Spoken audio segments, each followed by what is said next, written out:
नमस्कार जी। आज हम लोग पढ़ने वाले हैं एनसीईआरटी बुक का fourth chapter, moving charges and magnetism, गतिमान आवेश तथा चुंबकत्व। तो आज हम इसके बारे में पढ़ने से पहले हम लोग पूर्व ज्ञान की थोड़ी चर्चा कर लेते हैं, फिर हम वर्तमान पे बात करेंगे।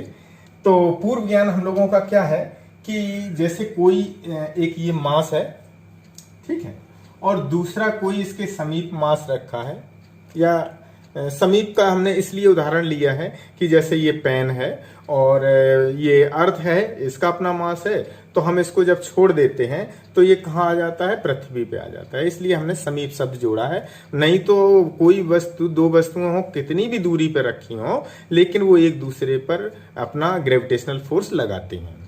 तो यहाँ पे हम चर्चा कर रहे हैं कि दो हैं, यहाँ पे एक मास है और यहाँ पे मास है। दोनों के बीच में क्या होता है कि ग्रेविटेशनल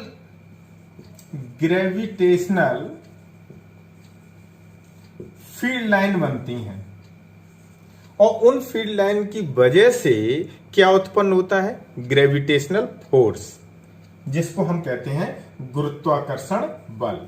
तो ये ग्रेविटेशनल फोर्स, जिसको हम लोग बहुत पहले से पढ़ते चले आए, इसके बारे में बहुत कुछ जानते हैं।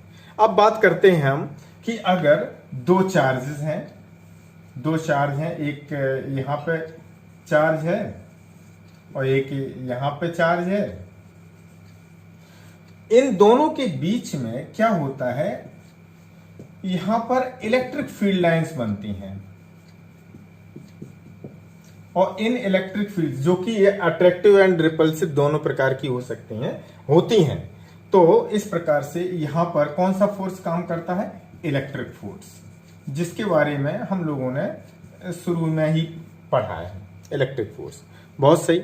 इसके आगे देखिए आप, अगर कोई चार्ज पार्टिकल है और अगर वो स्टैटिक पोजीशन में है, स्थिर अवस्था में है, मतलब V = 0, तो केवल इलेक्ट्रिक फील्ड लाइंस बनती हैं, जिसके कारण दूसरा कोई अगर टेस्ट चार्ज है तो वो किस फोर्स का अपना अनुभव करेगा, इलेक्ट्रिक फोर्स का अनुभव करेगा।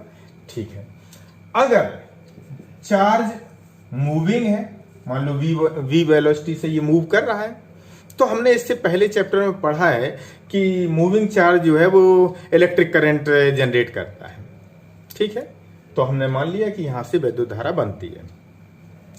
इसी के आगे जब ये वैद्युत धारा बनती है तो इस मूविंग चार्ज पे अगर हम मान लें कि यहां पर एक सिंगल चार्ज है जो मूव कर रहा है, तो इस पर एक फोर्स लगता है। जो फोर्स अप्लाई होता है उस फोर्स को हम कहते हैं मैग्नेटिक फोर्स। और ये किस कारण से लगता है, क्योंकि यहां पर क्या होता है, मैग्नेटिक फील्ड लाइन बनती है, मैग्नेटिक फील्ड लाइन बनती हैं। कैसे बनती हैं, इसी को 1820 में एक डेनमार्क के साइंटिस्ट थे ऑर्स्टेड ने एक भाषण के दौरान अपना एक्सपेरिमेंट कर रहे थे। तो उन्होंने अपने एक्सपेरिमेंट में क्या देखा कि अगर कोई वायर है जिससे होकर के करंट फ्लो हो रही है, तो उसके समीप में एक चुंबकीय सुई रखी थी, तो उसमें डिफ्लेक्शन आ गया। डिफ्लेक्शन आने का मतलब हुआ कि कुछ ऐसा है इस करंट की वजह से, जिसकी वजह से इसमें ये डिफ्लेक्ट हुई है, विक्षेपित हुई है। तो फिर उन्होंने इस पर काफी शोध किया, तब उन्होंने पाया कि जो मूविंग चार्ज है वो मैग्नेटिक फील्ड लाइंस जनरेट करता है, जिसके कारण से मैग्नेटिक फोर्स बनता है। तो जिसको हमने यहाँ पे एक छोटा सा मेरा एक्सपेरिमेंट है, हम क्लोजअप में आपको इसको विधिवत दिखाएंगे, यहाँ से आप महसूस कर पाएंगे। सब कुछ जुगाड़ है और हम इस जुगाड़ के द्वारा ही इसको करेंगे। देखिए मेरा ये रिमोट है जो कि मेरा टूट गया है, लेकिन अभी काम कर रहा था, लेकिन आज हमने इसका काम तमाम कर दिया। और ये मेरे पास है कंपास बॉक्स। तो हम यहाँ पे क्या देखते हैं कि हम इसको इसमें करंट फ्लो कर रहे हैं। ठीक है, देखिए कुछ आपको सुई चलती हुई दिखाई देगी, मैंने हटा दिया। ठीक है, फिर मैं लगाने का कोशिश कर रहा हूं। देखिए कुछ डिफ्लेक्शन आपको दिख रहा होगा, सुई कुछ विक्षेपित हो रही है। ठीक है, हो क्या रहा है कि हमने यहाँ से वायर लिया और यहाँ से होकर के निकाला, ये भैया मिठाई का डिब्बा है और उसी में कंपास बॉक्स को रख के फिर इसमें से वायर निकाले, और यहाँ पे सिंगल सेल से नहीं हो पा रहा था तो हमने डबल सेल यूज की, तो हम देख रहे हैं कि अब इसमें डिफ्लेक्शन खूब स्पष्ट दिख रहा है। मुझे लग रहा है क्लोजअप की जरूरत नहीं पड़ेगी, शायद आप देख पा रहे होंगे। बस बस बस इतना ही बहुत है भाई। ये देखिए, वैसे तो इसमें ये होता है कि अभी मैंने मान लो पॉजिटिव से जोड़ा है तो ये डायरेक्शन में इसका डिफ्लेक्शन दिख रहा है। अगर हम नेगेटिव से जोड़ देते ये तो दूसरी साइड में होने लगता, लेकिन मैं इसको दिखा नहीं पाऊंगा, मेरी मजबूरी है कि कैसे भी जुगाड़ करके आपको हम दिखा पा रहे हैं इतना। ठीक है, तो यहां पर इन्होंने क्या सिद्ध किया है कि जब कोई चार्ज है अगर मूव कर रहा है तो मूव करने से आखिर में कंपास बॉक्स में डिफ्लेक्शन या विक्षेपण क्यों हुआ, क्योंकि इस जो इन्होंने अपनी रिसर्च की है उसमें बताया है कि जब चार्ज मूव करता है तो ये अपने चारों ओर मैग्नेटिक फील्ड लाइंस जनरेट करता है, उसकी वजह से मैग्नेटिक फोर्स लगता है किन पर, नीडल पे। इनकी रिसर्च के बाद माइकल फेराडे साइंटिस्ट, इन्होंने एक एक्सपेरिमेंट किया है और ये भी एक्सपेरिमेंट हम आपको जो है दिखाना चाहेंगे। शायद मुझे लग रहा है कि आप देख पाएंगे अच्छे से, और मेरे पास सॉरी थोड़ा सा वेट करेंगे आप। कुछ हमने जो है आज मनीष जी से ये चुंबक और ये सब ली मेरे पास जो थी वो बच्चों ने खराब कर दी, तो आज ही मैंने इसको दोबारा बनाया है। ये मेरे पास गैल्वानोमीटर है और ये हमने कॉपर वायर से एक कॉइल बनाई है। ठीक है, अब देखिए इस समय मेरे हाथ से ये हिले ना तो ज़्यादा ठीक है। अब ये मेरे पास मैग्नेट है, अब हम क्या कर रहे हैं देखना।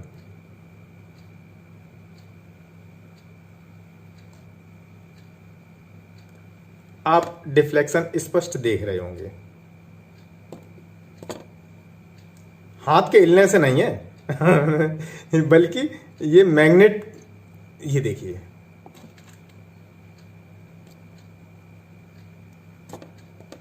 अब हमने दूसरे साइड से करना चाह रहे हैं।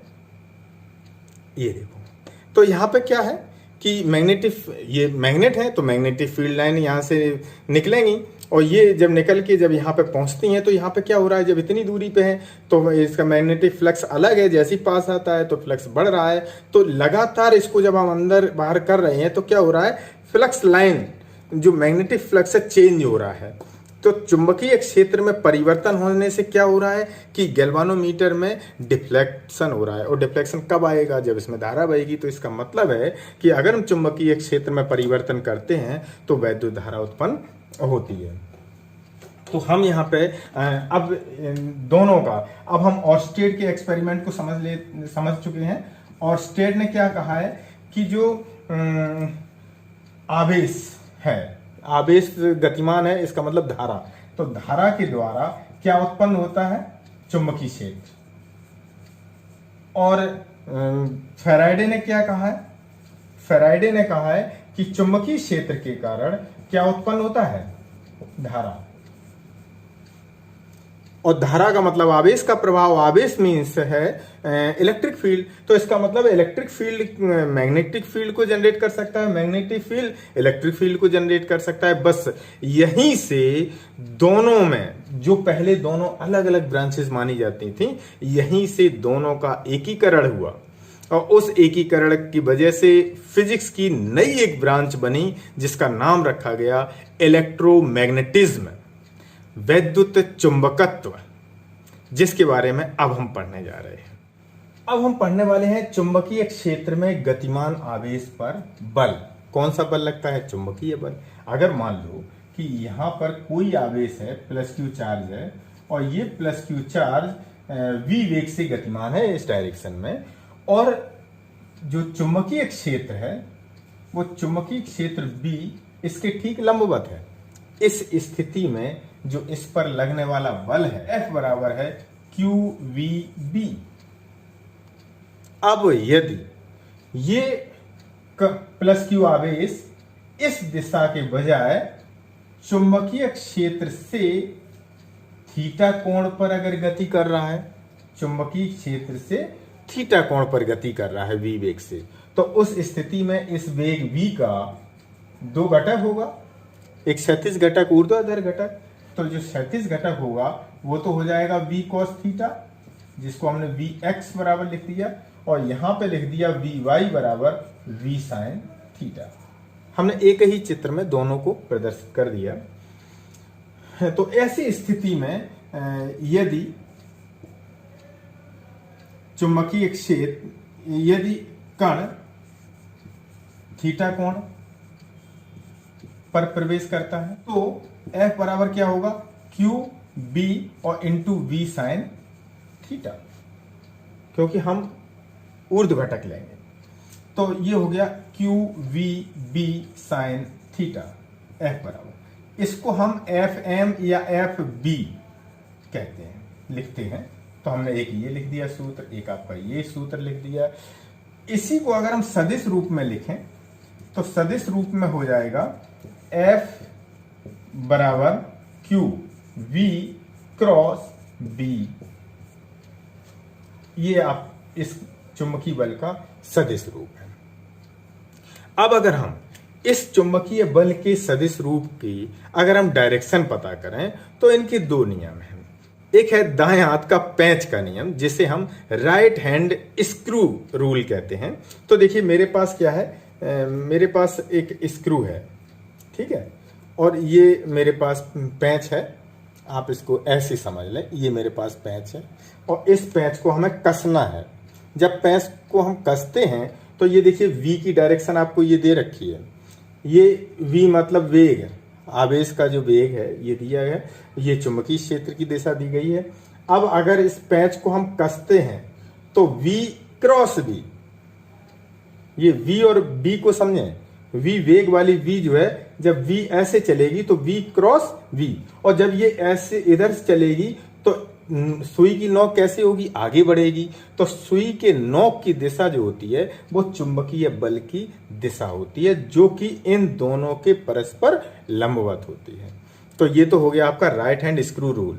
एक दूसरा है फ्लेमिंग के बाएं हाथ का नियम, जो ये प्रदर्शित करता है कि अगर ये चुंबकीय क्षेत्र की दिशा को प्रदर्शित करता है और ये आवेश के वेग की दिशा को प्रदर्शित करता है, तो ये लगने वाले चुंबकीय बल की दिशा को बताएगा। अब हम पढ़ने वाले हैं लॉरेंज बल। जब कोई आवेशित कण एक ऐसे स्थान पर गति करता है जहां पर वैद्युत और चुंबकीय क्षेत्र दोनों विद्यमान हो, दोनों उपस्थित हों, तो उस स्थिति में कण पर लगने वाले कुल बल को हम कहते हैं लॉरेंज बल। तो इस प्रकार से लॉरेंज बल क्या होता है, F बराबर एफ ई और plus F M, M magnetic से संबंधित है। तो ये हो गया Q E plus Q V cross B F equal to, बस यही आपका है लॉरेंज बल। अब हम चुंबकीय क्षेत्र की परिभाषा निकालते हैं। सूत्र आप जानते हैं, F बराबर Q V B sine theta. अगर थीटा इक्वल टू 90 डिग्री हो तो F बराबर क्या होगा, क्यू वी बी। अब यदि Q बराबर 1, V बराबर 1, तो B बराबर क्या होगा, F की। इसका मतलब ये हुआ चुंबकीय क्षेत्र के किसी बिंदु पर चुंबकीय क्षेत्र का जो परिमाण है वो एकांक आवेश से, एकांक वेग से गुजरने वाले एकांक आवेश पर लगने वाले चुंबकीय बल के परिमाण के बराबर होता है। अभी हमने किस पे बल निकाला था इससे पहले, चुंबकीय क्षेत्र में गतिमान आवेश पर बल। अब हम किस पे निकाल रहे हैं, चुंबकीय क्षेत्र में गतिमान धारावाही चालक पर बल। चालक में तो धनात्मक ऋणात्मक दोनों प्रकार का आवेश होगा, लेकिन हम यहाँ पर ऋणात्मक इलेक्ट्रॉनों की चर्चा कर रहे हैं। तो हमने मान लिया कि माना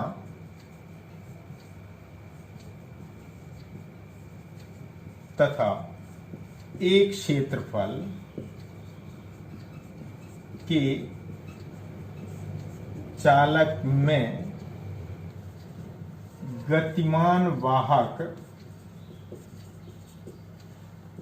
इलेक्ट्रॉन गतिमान वाहक है,